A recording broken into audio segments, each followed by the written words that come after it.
I think the visual of a forgotten tower sinking into the earth tells a story on its own. So let's start with a shipping tube of an appropriate size and plan on angling it into an MDF base. I want to cover the tube lines and give the tower a base texture, so I began by wrapping it in thin cork sheet. This sheet was picked up cheap as a roll from my local Staples. After gluing it to the tube, I cut a slight angle in the bottom with a handsaw. I want to cover up the seam where the cut line in the cork is, so I gently apply hot glue in the cracks as a filler.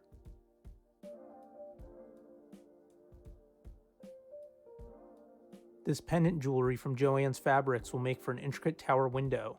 Flipping it over, you can see that the center should pop right out with a little effort. I carefully trim the pieces that hold the center of the pendant in place and pop it out.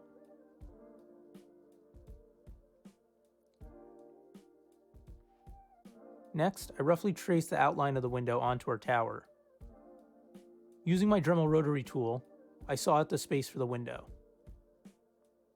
Then, I smooth out the edges. Always wear proper eye protection to protect yourself from stray bits. I put a slight bend into the window, using this weight and a little bit of pressure. This will help fit it to the curvature of the window. After attaching the window, I want to fill up any unwanted gaps, so here I'm using Milliput. This Milliput is far too old, but sometimes you just need to make do. I lay the Milliput in a ring around the window, then using a texture roller from Green Stuff World, I apply cobblestone texture all the way around. Using construction adhesive, we are ready to attach the tower to the MDF base. Our tower needs a door, and for this I'll be using jumbo-sized popsicle sticks.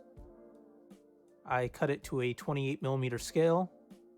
Texture is then added to the door by creating lines with a flathead screwdriver and my hobby knife. I then cut an angle at the bottom of the door to align with the sinking tower.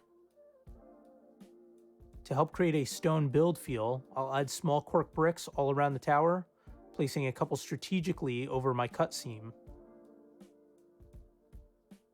Using dirt, sand, Mod Podge, and paint, I make a thick texture paste to slather all over the build.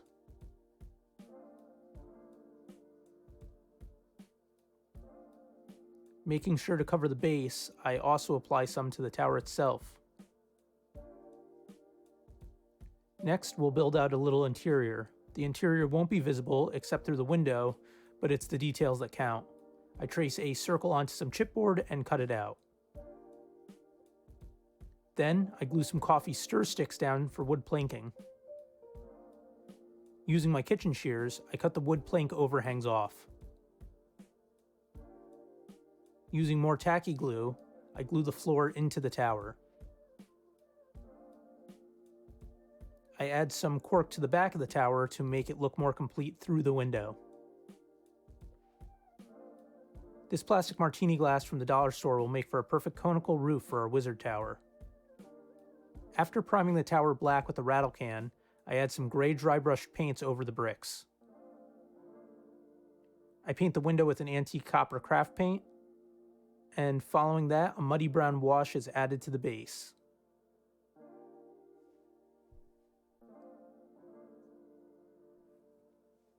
For more details that no one will ever see, I make some small parchments covered in arcane symbols. These will sit scattered on the floor in the tower.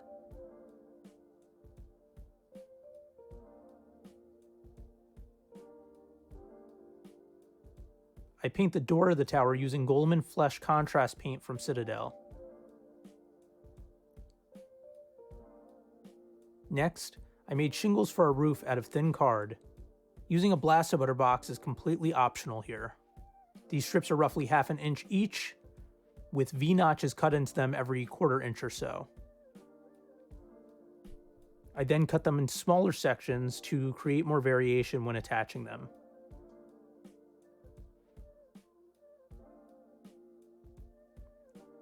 To cap our roof, I'm using this small plastic bit from a dog poop bag holder. I want some glass for our window, so I cut a section out of this polar seltzer bottle. I lay the plastic over top and roughly trace out our window size. Next, I'll add some cracks to the window using the hobby knife and my scissors. I want the window to appear as though it shattered from a powerful spell.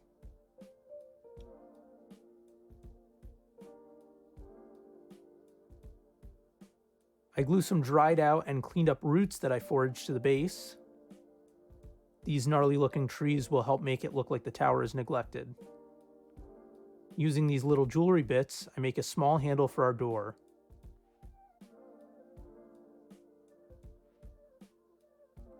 I add some mud texture paste around all the tree bases. After painting the roof, some small planks are added under the overhang. This isn't really necessary, but I really wanted some wood texture towards the top of the tower.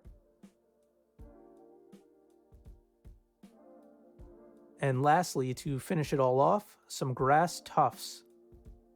These are added around the entire base in various spots.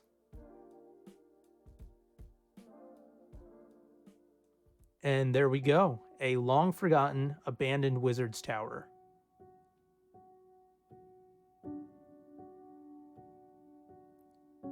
As always, thank you so much for watching, and please like and subscribe if you enjoy the content.